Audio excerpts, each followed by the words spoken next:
నమస్తే welcome to Swaraj news.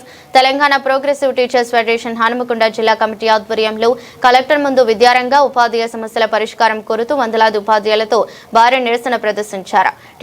TPTF రాష్ట్ర ప్రధాన కార్యదర్శి నన్నబోయిన తిరుపతి మీడియాతో మాట్లాడుతూ ఎన్నికల సందర్భంగా ప్రజలకు ఇచ్చిన హామీ మేరకు విద్యారంగానికి ప్రస్తుత బడ్జెట్లో కేటాయించిన 8.22% నుండి 20% వరకు పెంచి బడ్జెట్ను సవరించాలని ప్రభుత్వాన్ని డిమాండ్ చేశారు.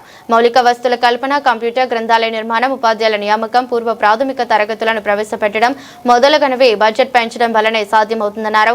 పీఆర్సీ గడువు 2023 జూలైతో ముగిసి 33 నెలలు కావస్తున్న నేటి బడ్జెట్లో కొత్త పీఆర్సీ ప్రస్తావన లేకపోవడం, బడ్జెట్లో కేటాయింపు లేకపోవడాన్ని తీవ్రంగా ఖండిస్తున్నామని తెలిపారు. ఈ నిరసన ప్రదర్శనలో తెలంగాణ ప్రోగ్రెసివ్ టీచర్స్ ఫెడరేషన్ నాయకులు, కమిటీ సభ్యులు ఉన్నారు. ఉపాధ్యాయ విద్యారంగ సమస్యల పరిష్కారం కోసం టీపీటీఎఫ్ ఆధ్వర్యంలో రాష్ట్ర వ్యాప్తంగా జిల్లా కలెక్టరేట్ల ముందు నిరసన ప్రదర్శన నిర్వహిస్తూ ఉన్నాం. ప్రధానంగా ప్రభుత్వము అధికారంలోకి వచ్చే కంటే ముందు మన మేనిఫెస్టోలో విద్యారంగానికి 15% నిధులు కేటాయిస్తానని చెప్పింది. కానీ వాళ్ళ అధికారంలోకి వచ్చిన తర్వాత మూడవసారి బడ్జెట్ ప్రవేశపెట్టి కేవలం 8.22% నిధులు మాత్రమే కేటాయించి విద్యారంగాన్ని పూర్తిగా విస్మరించింది, నిర్లక్ష్యానికి గురి చేసింది.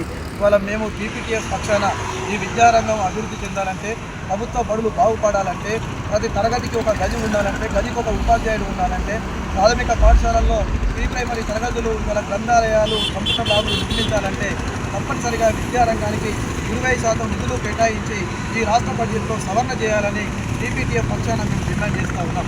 వాళ్ళ ఉపాధ్యాయుల ఉద్యోగులు 2024 మార్చి తర్వాత అనేక మంది రిటైర్మెంట్ అయ్యిండ్రు. వాళ్ళ రిటైర్మెంట్ రాక అనేక ఆర్థిక ఇబ్బందులకు గురవుతూ ఉన్నారు. ఇప్పటికే 10ల సంఖ్యలో ఉపాధ్యాయులు ఆర్థిక ఇబ్బందులతోటి మరణించినటువంటి సందర్భాలు ఉన్నాయి. నిన్న హైకోర్టు కూడా తీర్పు ఇచ్చి వెంటనే వారి బిల్లులు చెల్లించాలని తెలియజేసింది. వాళ్ళ టీపీటీఎఫ్ పక్షాన మేము మరొక మారు ఈ రాష్ట్ర ప్రభుత్వాన్ని డిమాండ్ చేస్తూ ఉన్నాం. రిటైర్మెంట్ బెనిఫిట్స్ని వెంటనే చెల్లించాలి. వాళ్ళ ఉపాధ్యాయుల వివిధ ఆర్థిక బిల్లులను చెల్లించాలి. పెండింగ్లో ఉన్న 5 బిల్లులను విడుదల చేయాల్సినటువంటి అవసరం ఉంది. వాళ్ళ 33 నెలలు గడిచినప్పటికీ కూడా పీఆర్సీని మూసెత్తినటువంటి సందర్భం ఉన్నది, కనీసం బడ్జెట్లో ప్రస్తావించినటువంటి సందర్భం ఉన్నది. కాబట్టి రాష్ట్ర ప్రభుత్వం ఈ బడ్జెట్లోనే పీఆర్సీకి సంబంధించినటువంటి నివేదికను ప్రవేశపెట్టి దానికి నిధులు కేటాయించాలని డిమాండ్ చేస్తూ ఉన్నాం.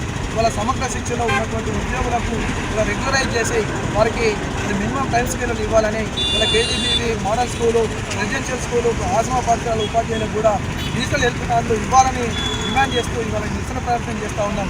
ప్రభుత్వం ఇప్పటికైనా ఆలోచించి ఈ పెండింగ్లో ఉన్నటువంటి సమస్యలను పరిష్కరించాలని కోరుతా ఉన్నాం. నన్నబోయిన తిరుపతి, టీపీటీఎఫ్ రాష్ట్ర ప్రధాన కార్యదర్శి.